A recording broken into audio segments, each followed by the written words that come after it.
як ҳафта мешавад ки дар шаҳри Хуҷанд маводеро ба фурӯш бароварданд ки гӯё инсонро аз коронавирус ҳифз менамояд. ин мавод вирус шат аут ном дошта 12 сомонӣ арзиш дорад. онро сокинон аз даромадгоҳи иловагии бозори афросиёб ки ба номи афғон бозор шинохта шудааст ва дорухонаҳои ҳудуди шаҳри Хуҷанд харидорӣ менамоянд. ин маводи зиддивируси аз кишвари ҷопон оварда шудааст. аммо ки кай овардааст ва оё он дар ҳақиқат манфиатовар аст маълум нест.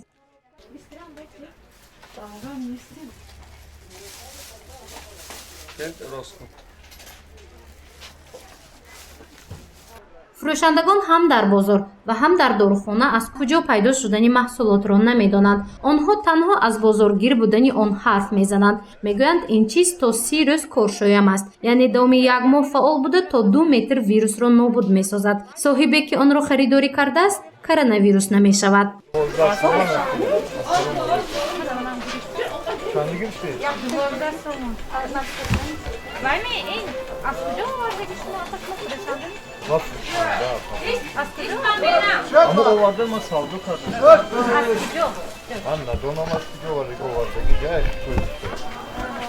сокиноне ки ин чоркунҷаи коғазпечро харидорӣ карданд бовар доранд ки худро аз вируси COVID-19 ҳимоя мекунанд. аммо то куҷо ин ҳақиқати воқеӣ дорад маълум нест, зеро мутахассиси соҳаи эпидемиологӣ, яъне онҳое ки маҳз бо коронавирус мубориза мебаранд, бори аввал ин маҳсулотро мебинанд.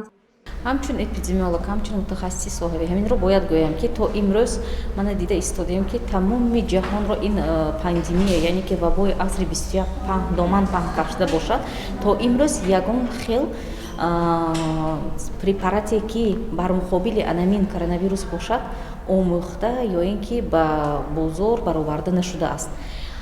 инро дар бораи ин чӣ гуфтанӣ? Он молу маҳсулоте ки ба ҳудуди ҷумҳурии Тоҷикистон ворид карда мешавад, мувофиқи қонунгузории ҷумҳурии Тоҷикистон бояд ки ақаллан навиштаҷоти забони тоҷикӣ ё ин ки набошад навиштаҷоти забони русия бояд ки дошта бошад, ки мо донем ки таркибаш аз чӣ иборат аст, таъсири он чӣ тавр бояд бошад мо донем. Лекин дар ин дида истодаем ки ягон хел навиштаҷоти ки барои мардум фаҳмо бошад навишта нашудааст.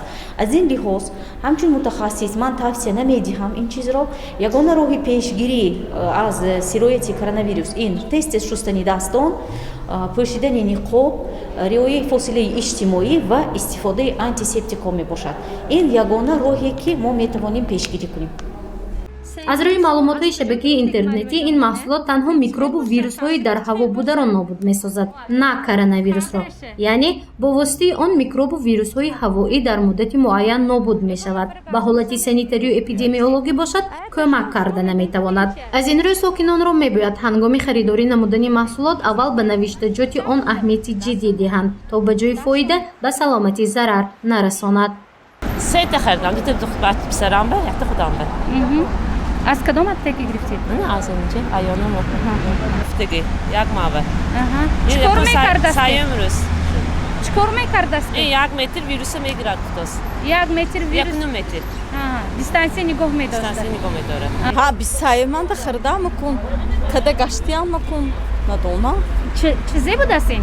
ҳакун ҳама хар гуфт гиштиям мекун барои коронавирус гуфта кун, ка маскашам кадосим, инишам кадосим, ҳамин декун. чанда гифтед? якта гифтам бисаим то бисаим як ма гуфта кун.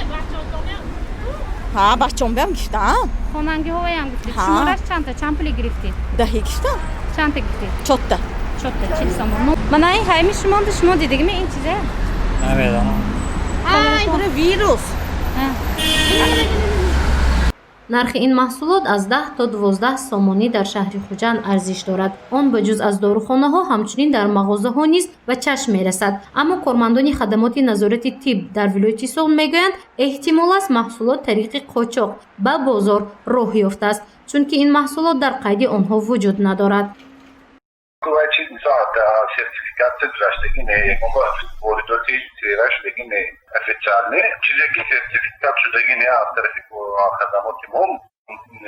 Ценига официална воридот шудаги не е аз тарафи хадамоти аз тарафи сертификация драштаги не е. Мо куфта немтоним ки ин фоида шайми нест гирифте.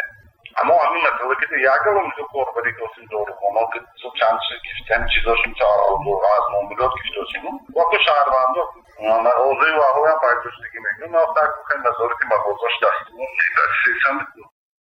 масъулини маркази стандартизатсия, метрология, сертификатсия ва нозироти савдои вилояти Соғд иброз доштанд ки сертификатсия намудани ин маҳсулот ба дӯши онҳо нест ва аз ин маводи навбаромад хабар надоранд. пас навгонии зиддивируси кай ва дар кадом ҳолат ба кишвар ворид шуд ва то куҷо он манфиатбахш аст? ин мавзӯъро пурратар дар гузоришҳои минбаъдаи хабар инъикос хоҳем кард. гузориши Мафнушкур ва Насим Раҳимов барои барномаи иттилоотии хабар.